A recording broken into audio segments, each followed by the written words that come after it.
Yeah, despite the fact that he's technically the heir to the Iron Throne still, Aegon imprisoned his uncle and made him renounce his claims.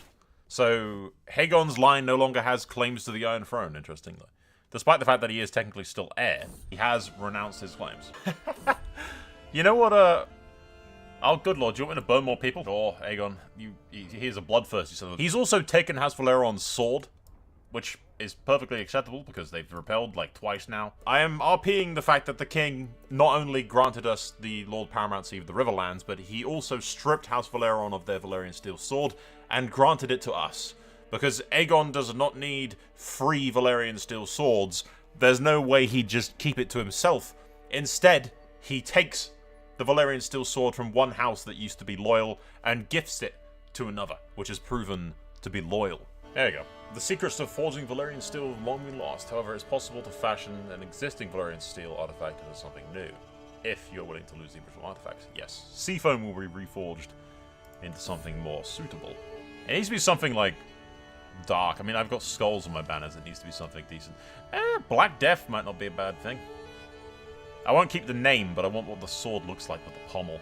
Even more of perhaps a nod to their fealty towards House Targaryen is naming their Valyrian steel sword, reforged from a disloyal house, Dark Brother, as a twin to Dark Sister.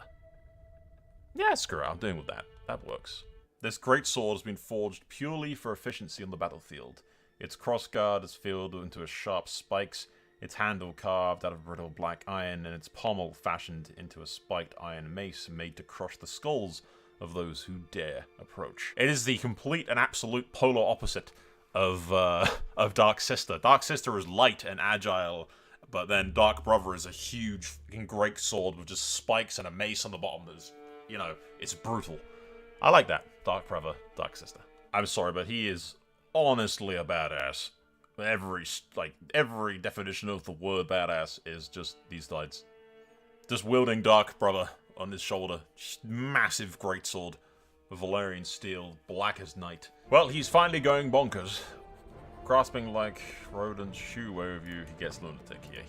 He's gone completely nuts. This is the end, lads. This is the end. Soon he will pass into legend, like the Giga Chat he was. And then Daemon will rule for a few years before he dies. I mean, I imagine Daemon will probably kick around for a while, but he won't get up to much. There he goes. He's renowned for his skills as a steward and ruler. Lord Paramount Daemon succeeds the Iron Throne. A godly man, Daemon is sure to impress with extensive knowledge. Blah. There you go. Known as the Heart of the Dragon, Blood and Ash. Yeah, it only makes sense that he'd bond with his father's dragon, since that is the family dragon, basically. And I just have to hope that it pops out more eggs. At least she's a confirmed female. Like, I'm pretty sure only the female dragons can lay the eggs. I think. Or something. I don't know, we're pretty chill. I'm pretty sure all my vassals... Yeah, I have a dragon. They can't do anything. That's the thing. I have a dragon. They can't do anything. It's more or less just a case of, ooh, he wants me to be Hand of the King. There you go. Daemon's going to spend his days as Hand of the King, overseeing the realm, and growing the coffers of Harrenhal to build himself a dragon pit. So my granddaughters will come to live with me, which makes sense, because Haegon has kind of been ousted and thrown away by his frickin' nephew, so... We now have Prince Haegon in our court. So yeah, my daughter comes home with her Targaryen husband and brings her daughters to live at Harrenhal. Okay, Daemon the Daring has passed into legend, ladies and gentlemen. We are currently using his vast fortune to begin construction of the Dragon Pit, which is going to take a while. And speaking of taking a while, it's weirdly Dawn is not Dawn anymore. Where's my voice going? Jesus Christ, what? I'm dying. Send help. What the fuck? Okay. Jesus, I'm dying. Damn. I don't know what happened there. But yeah, Dawn's gone. Like, they inherited it, then they destroyed it. They just destroyed Dawn. I guess all of the vassals rose up in rebellion and, like, destroyed it. But then sways of Dawn are, like, bending the knee to the Iron Throne now. And Ironwood isn't in control of Ironwood anymore. But, yeah, no. Dawn is, by the looks of it, just falling apart by the seams. They've rebelled against the Martells and declared themselves independent, and then the Targaryens are just swooping in and saying, you know, bend the knee or else. But, there's no wars going on, they're just falling apart. by themselves, without me doing anything. I've named Daeron the Dragonlord, because he's going to build the first dragon pit, other than the Targaryen dragon pit. He will be like the first big second Dragonlord family, like officially. So that he gets the title Dragonlord. Yeah. And he will apparently serve King Aegon as the Hand of the King. There's not a whole lot happening, ladies and gentlemen. Aegor is being married to my niece, the Targaryen girl, of my brother-in-law, Prince Haegon, who's now married to my other niece, cousin thing. The family tree starting to get very complicated. They aren't soulmates, but it is what it is. Aha! And the dragon pit is complete, ladies and gentlemen. We'll use the grand wedding as an excuse to show off the great majesty of Harrenhal with its new giant dragon pit and, you know, the greatest castle in all of Westeros. Really showing up the Targaryens, actually, to be honest.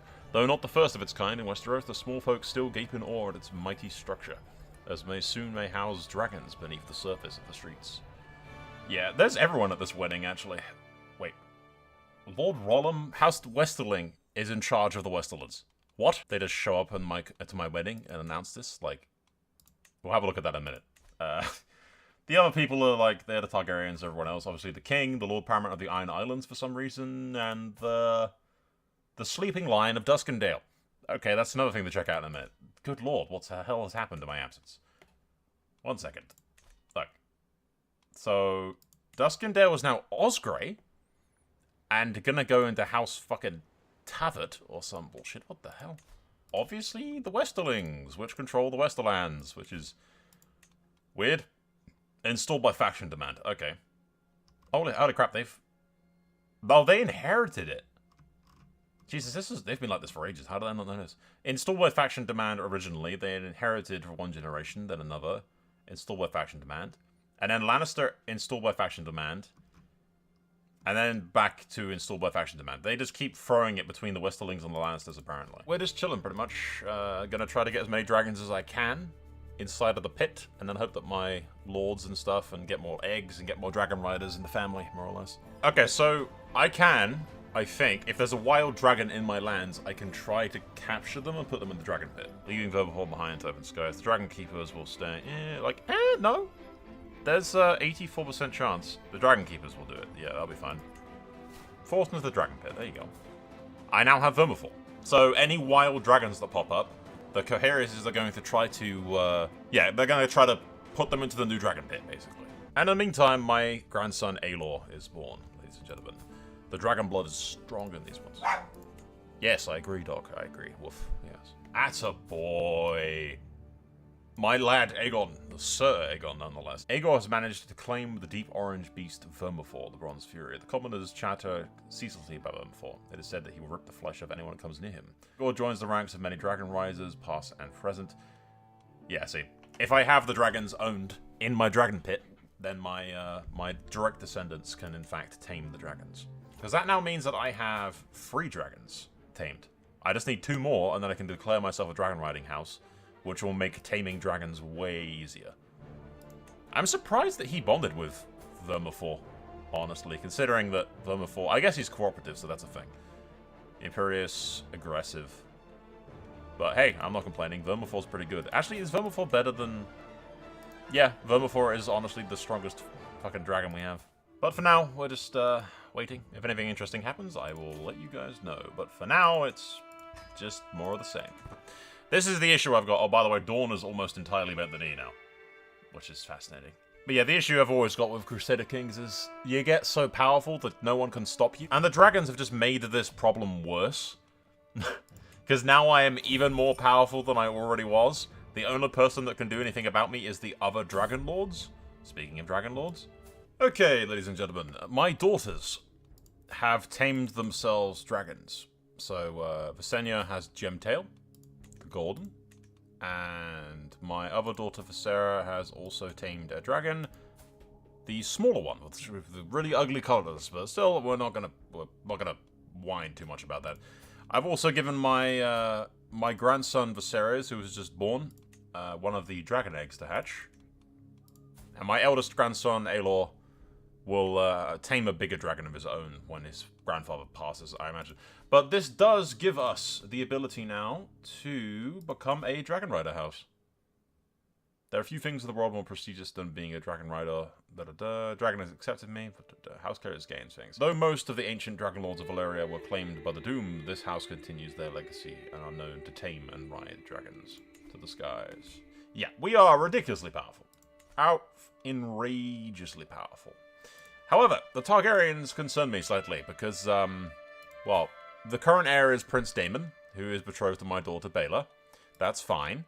But his eldest... Good lord, get rid of that helmet. But his eldest sister is Princess Rhaenys the Red, who's admittedly currently ill, but also pregnant, and has control over Dragonstone. Also, Critical Point is... Oh. That's even worse. Her husband, Rhaenys' husband, Aethan Brightflame, is the Lord of Critical Point. That's asking for trouble. You got a Dance of the Dragon situation going on here. Weirdly, the Veil controls this bit up here, but okay. Yeah, we have a potential problem in the near future, ladies and gentlemen. Potentially. Unless she dies of being ill, but it's unlikely. If you're wondering what happened to Prince Aegon, the original heir, he was eaten by a dragon. As you do. Another dragon that we got into the dragon pit that my grandson Aegor has tamed, ladies and gentlemen. Nilfarian. Yeah, Nilfarian, which is literally just Deathwing's kid. It is actually a badass dragon. There we go. Nilfarian has brought forth 3 eggs, ladies and gentlemen. 3 eggs. Well, damn. I thought for sure that Rhaenys the Red was going to be my ticket to have something interesting kick off, like a big rebellion or something, but nope. She has died under mysterious circumstances. She was the Princess of Dragonstone, and was, potentially, going to maybe try to steal Daemon's claim to the throne, potentially? But, not anymore. Not anymore, ladies and gentlemen. It looks like we will continue to have basically nothing interesting happen. That's irritating. Okay, with the passing of the late Lord Daeron, who died of an illness at the age of 49, the Riverlands and Harrenhal passes to young... Oh, I say young, he's 31. It passes to Aegor, who has frickin' 4 sons so far by his Targaryen wife, the Silver Flame. Yeah, things are pretty chill. I was, like I said, kind of hoping that Rhaenys the Red would do something to, like, fight, maybe? To have, like, a rebellion or a dance of dragons, but it doesn't seem to have happened.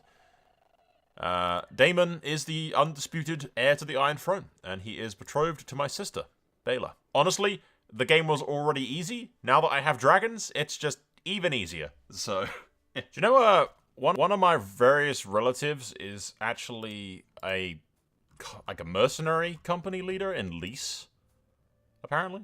And the fucking Aelor's wife is pregnant again. Is it going to be another son? Probably. At this rate, she appears to only have sons. She did it again, lads. She did it again. It's another boy. I'm not complaining, but this does happen a lot. Yeah, the game is really low frames for some reason. It's kind of makes it impossible to play, honestly. Especially skipping past so many generations of absolutely nothing interesting happening. Kind of difficult when you're playing at like 10 frames a second. I don't know why it does this, it just does. I left the game running on observe mode last night, which means I let the AI control everything for about 270 years or something like that, roughly. It's been a long time. Nothing happened, apparently, because nothing was happening. The game is it's just too easy for the AI to maintain control of things and for me to make it. The dragons just make everything too easy. But look, nothing happened. For like 200 and something years, nothing happened. Daemon the Desired lived to an old age, died. His son, Daemon the Dragon Prince, lived to an old age and died, with no problems at all. Vaegon the Sleeping Dragon, again, lived to an old age, died. Aegon the Merry, to an old age, died. King Stone, Aenar Targaryen? Huh? He was a dynastic kinslayer and a murderer by the time of it. Jesus, why was he called Stone? Stone Aenar, okay. Well, yeah. His grandson, the Strong Dragon, inherited. And then lived till 62 again. Like, there's no big rebellions or uprisings, and the line didn't split up or anything. That he died, 47. And then that leads us to King Valerion. Yeah, no, he's inherited, peacefully. So the Iron Throne has had 0 rebellions in, like, 300 years. As for us, ladies and gentlemen, it's basically the same story. We have the Dragonlord, obviously.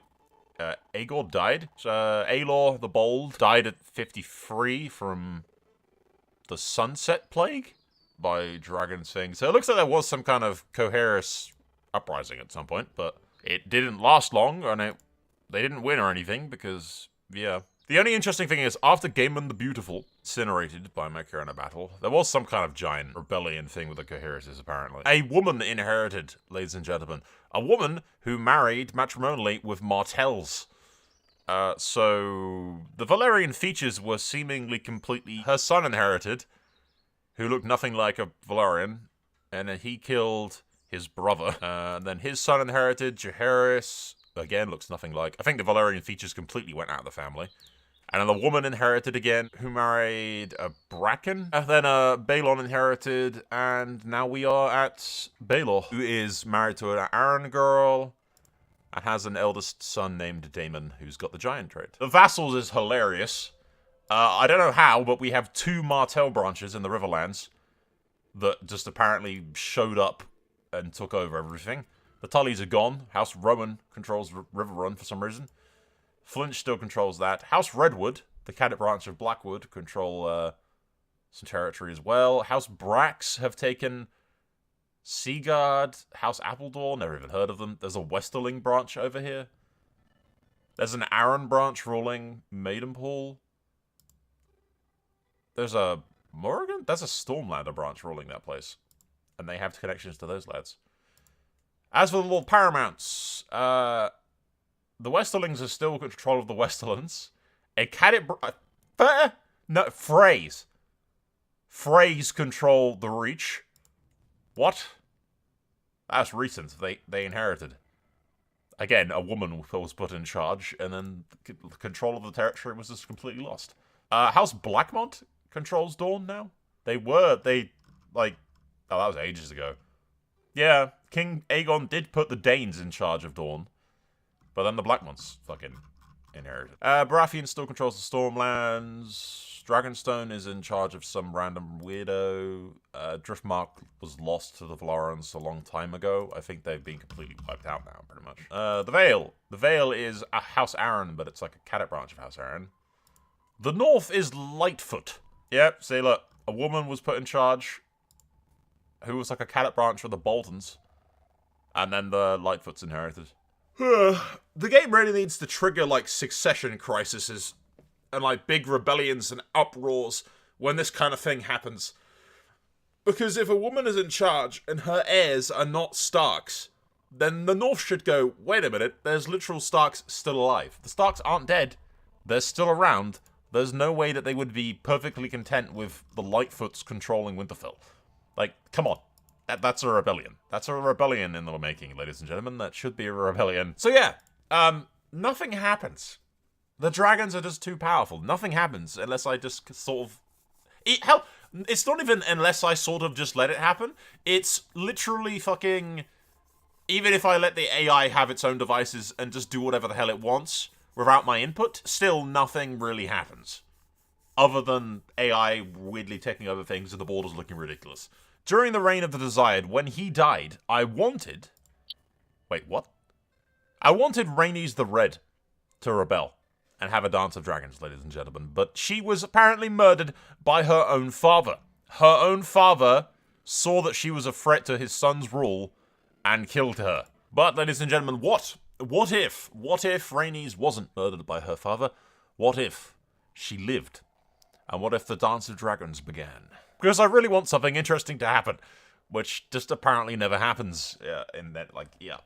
Crusader Kings is too easy. It's just it's way too easy, and the dragons have just made it even easier. Like, the dragons are cool, but they haven't helped the balance of this mod at all in, like, terms of difficulty, because it's now just even easier than it used to be.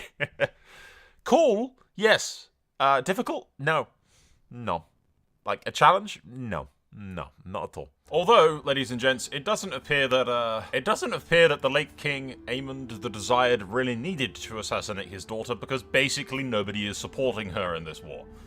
So it's going to be a pretty one-sided war, to say the least. But I wanted to end this on a note of actually something happening, even if that something happening is me having to force it happening. Which I feel like in the future, I'm going to probably do more one-shots than I am going to do long series, because I think it's much more enjoyable when I, like, set the stage for an interesting story, as opposed to sitting around waiting, sitting on my hands for like 12,000 years, just to record 5 minutes of footage. Because nothing happens. Nothing happens in this game. The dragons have just made things so ridiculously easy. But yeah, we'll make short work of this, because, well, there's like, nobody's helping her. So, I can attack her in single combat. Ah, fuck that. If it's not a dragon jaw, I'm not interested. Rhaenys! Come out and die. Yes. Can't see my dragon, because it's too badass. Precise.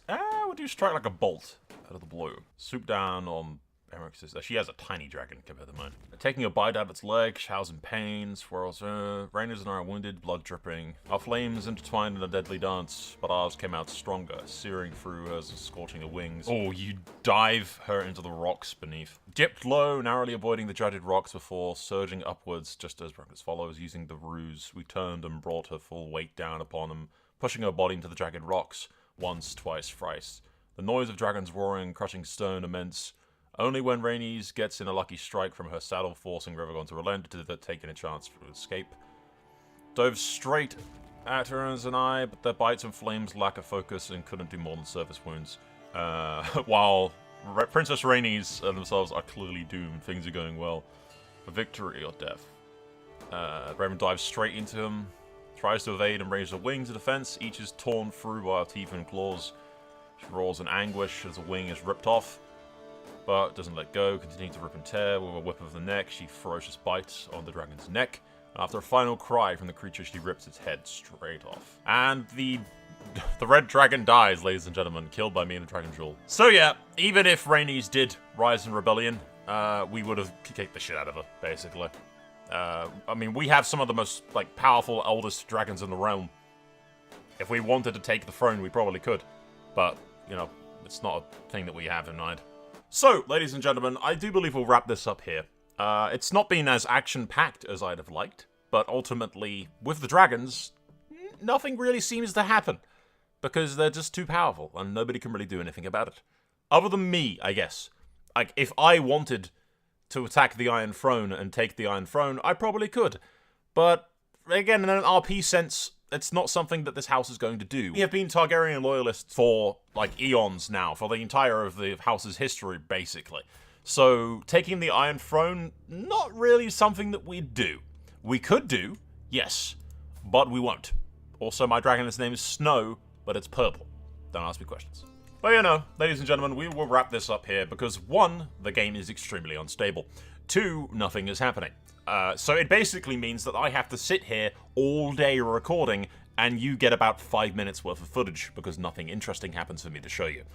Unless I set it up purposely. So I think moving forward with the Game of Thrones mod for CK3, we will essentially stick to a more story-structured approach to things. We'll do individual, maybe one-shots, going through history in somewhat of a story progression, perhaps, but covering the important or like interesting areas of history, like the Hammer of Justice, or the Arryns conquering the Vale, or conflicts in the Reach, maybe the conquest of Dorne, maybe Nymeria's landing in Dorne, stuff like that. Little small contained stories that I can set up that'll be interesting for you lads.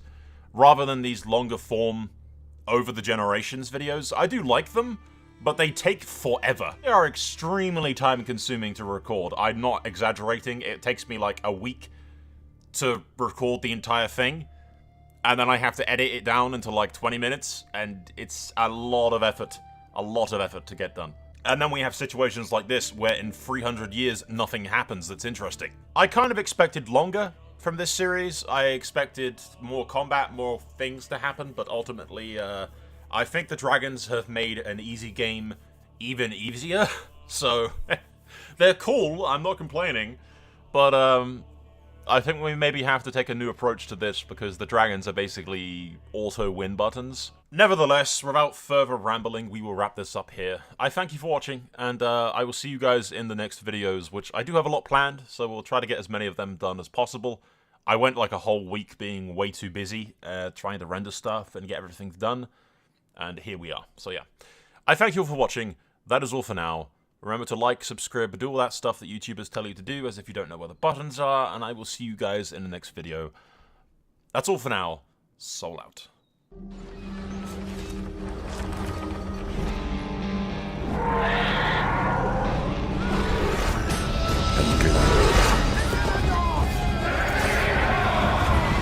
This war is far from over.